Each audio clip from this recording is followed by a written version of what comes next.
Number 11. Albanian bunkers. Cold War-era bunkers are a pretty common sight in Albania. That's because thousands of them were built between 1968 and 1983 under the radical communist leader Enver Hoxha, who was convinced that an attack was imminent. Hoxha was extreme in his ways. To give you an idea, he believed that Joseph Stalin and Mao Zedong were too soft. So he's clearly a madman. Fearing an invasion from both the West and the Soviet Union, he adhered to an isolationist policy. The paranoid leader wanted a bunker built for every 4 of the country's residents. Although he never achieved this goal, over 173,000 concrete bunkers were built during his 20-year rule. The dome-shaped structures were manufactured at a factory and delivered by truck. Albania's resources were already scarce when Hoxha embarked on his so-called bunkerization project. The massive endeavor stretched the country's resources to their limit, and they were never even used for their intended purpose. Nobody had a reason to use them until the Kosovo War and the Albanian Civil War during the 1990s, and even then their use was limited. A few of the bunkers have been removed, but many still dot the landscape today.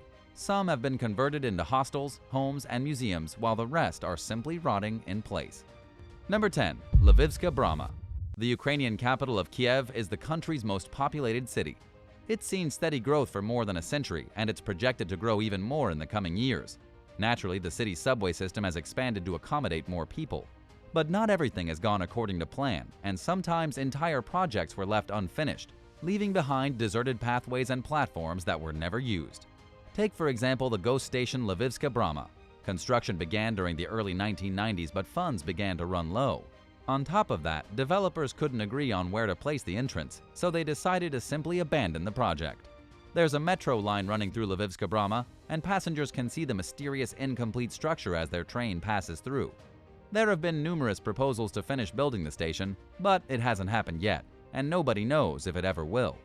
Number 9. Rubin Canoed Lighthouse. When you think of Denmark, you probably don't think of the desert, but shifting sands along the country's coastline are swallowing up an old lighthouse in North Jutland that's been abandoned since 2002. Known as the Rubin Canoed Lighthouse, the deserted 75-foot-tall, 23-meter structure sits roughly 200 feet, 60 meters above the water on a cliff overlooking the sea. It was built in 1899 and operated until 1968. For several decades afterward, the lighthouse housed a museum and coffee shop. But sand kept accumulating around the building, and it became a problem. While North Sea winds blow sand toward the lighthouse, the coast erodes by 5 feet, 1.5 meters every year. As a result, the structure's surroundings have changed dramatically. Several buildings nearby were damaged beyond repair and were removed in 2009, but the lighthouse still stands for now. In 2019, it was moved inland in a bid to preserve it for as long as possible. By then, erosion had brought the lighthouse just feet away from the cliff's edge, and the elements threatened to topple it into the sea. In fact, this is precisely what would have happened if it had stayed where it was. Experts estimate that the lighthouse will remain safely in its current position until around 2060, at which point officials will have to make yet another decision about what to do with it. Number 8. Pennsylvania Turnpike. When it opened in 1940, the Pennsylvania Turnpike was nicknamed the Tunnel Highway because it passed through 7 tunnels. It wasn't very efficiently designed, however. In both directions, the highway was reduced to a single lane through each tunnel. Within a decade, the turnpike was chronically congested, and there were frequent traffic jams at the entrances to the tunnels. In late 1968, the problematic 13-mile, 21-kilometer stretch of road was abandoned in favor of a newly built bypass. It's been closed to vehicle traffic ever since, and nature has reclaimed the surrounding area. In what looks like a scene from a post-apocalyptic film, the once bustling road and tunnels run straight through the middle of the woods. Plans have been in the works for several years to turn the disused highway into a bike path. Whether or not it'll actually happen remains to be seen. But even in its dilapidated state, the road is open to the public for those who want to take their chances on cracked pavement that hasn't been maintained in over 50 years. Would you take your chances? Number 7. The Makedonium. In the year 1903, a group of Macedonian revolutionaries led an uprising against the Ottoman Empire in a bid for their independence. They had some initial success and established a local administration called the Kruševo Republic. But the Ottomans fought back with overwhelming force and quelled the rebellion. Afterward, they punished the dissenters by destroying their homes and executing people en masse. Historians estimate that at least 9,000 homes were ruined, as many as 4,600 people were killed, and thousands more became homeless. 71 years later, in 1974, a memorial to the uprising opened in North Macedonia. Nicknamed the Makedonium, the bizarre round structure is covered in protruding oval windows. It somewhat resembles a giant virus and bears no obvious connection to the rebellion at first glance. The memorial sits atop a hill overlooking the city of Krushevo from 4,000 feet, 1,219 meters above. It houses the tomb of Nikola Karev, the president of the short-lived Krushevo Republic. Outside, there's a series of sculptures called Breaking the Chains, which symbolize the freedom that Macedonians eventually achieved. On that note, the Makedonium is fascinating for its uniqueness, but it would admittedly be impossible to know what the strange site is about just by looking at it. Number 6. Old Car City. A 32-acre, 13-hectare property in White, Georgia is home to one of the world's biggest car junkyards. Known as Old Car City, it's filled with abandoned vintage cars covered in overgrowth. The Lewis family has owned the site since 1931. It originally consisted of a general store and then became a used car parts dealer. Over time, the land became wildly overrun with cars and car parts, to the tune of 4,000 vehicles, most of which date back between the 1950s and the 1980s. There are cars, trucks, and even school buses. As the cars rusted out, nature took over and the plant life became entangled with the colossal collection of clunkers. In what most people might regard as a heaping sea of junk, the original owner's son, Dean Lewis, saw a unique opportunity. He turned the property into an attraction for photographers and welcomes both seasoned professionals and enthusiasts to come and explore. Lewis created 6 miles, 10 kilometers of trails and put up signs for visitors to follow, and thousands of people have come to see the sprawling scrapyard for themselves. Old Car City's fame and its status as a museum may make it seem commercialized, but the vehicles have sat frozen in time for decades. One of the most popular displays at the site is the 2-ton flower pot, a 1939 Chevy with tree branches sprouting through its busted-out windshield from inside. Number 5. McNallys Island. Off the coast of Nova Scotia in Halifax Harbour, Canada, there's an island filled with abandoned modern-era structures and military installations. Known as McNallys Island, its history goes at least as far back as the 18th century, when it was used by fishermen and went by the name Cornwallis Island. A man named Peter McNabb settled there during the 1780s, and his family lived on the island until 1934. No major settlements were built there after they left. Since World War II, McNabb Island has remained mostly abandoned. The ruins there today consist of several military forts, the foundations of houses built by early settlers, and a cemetery that contains the remains of some of the island's first inhabitants. There's also an old soda factory, disused gun batteries, the ruins of a large Victorian garden, a lighthouse, and more.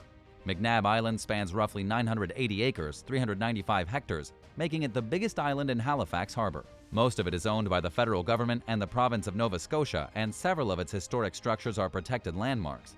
Only 3% of McNabb Island is privately owned.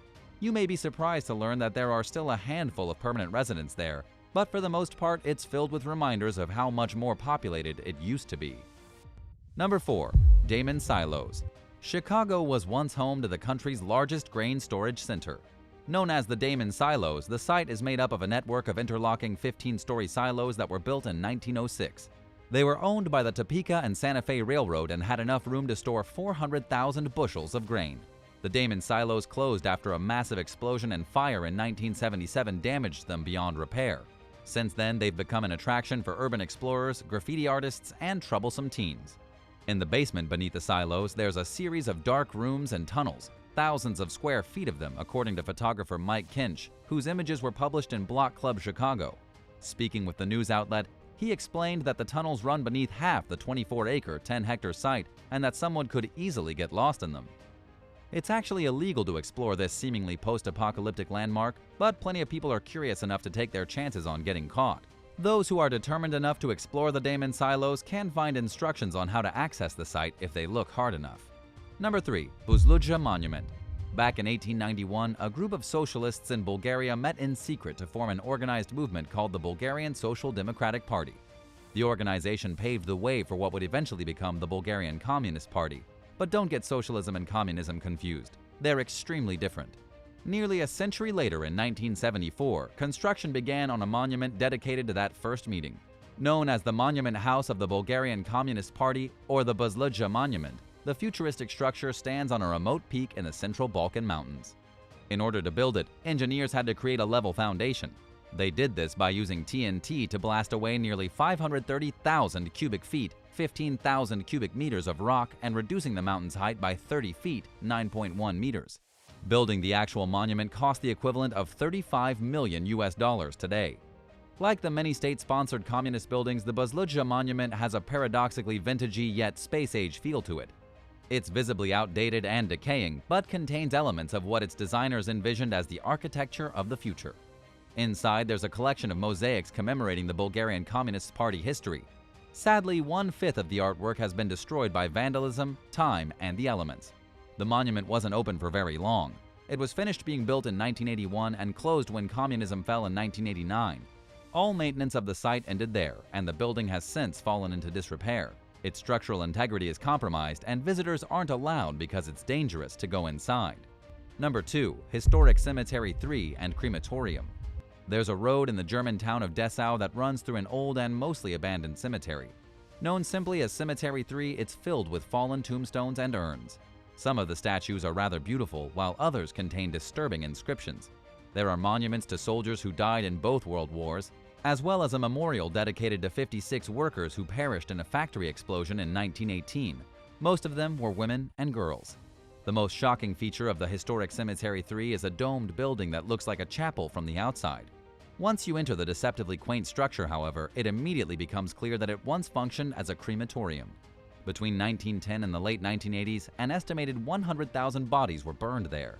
At one point, a new wing was added on to the busy crematorium, and that also remains at the site today.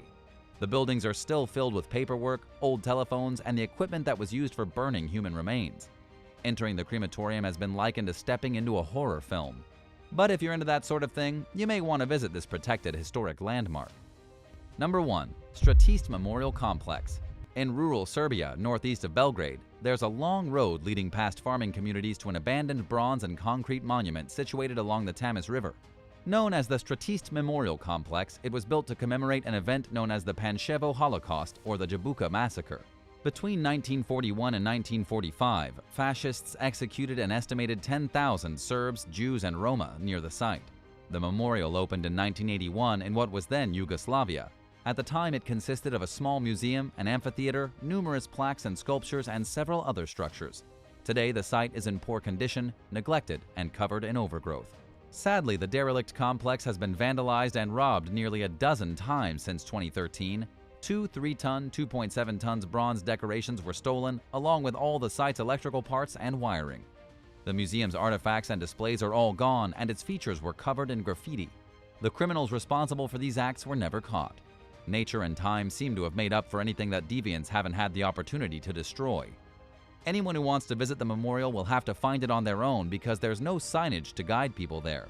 And visitors will also have to rely on their Google skills to learn about and interpret the site because there's certainly no information available there. In 2018, the memorial was cleaned up and fixed to the extent that it realistically could be, but it's nowhere near as nice as it was before it became an afterthought and fell into disrepair.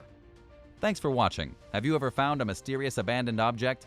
Tell us about it in the comments down below, and don't forget to subscribe if you haven't already. Thanks again, and we'll see you next time for another amazing video right here on American Eye.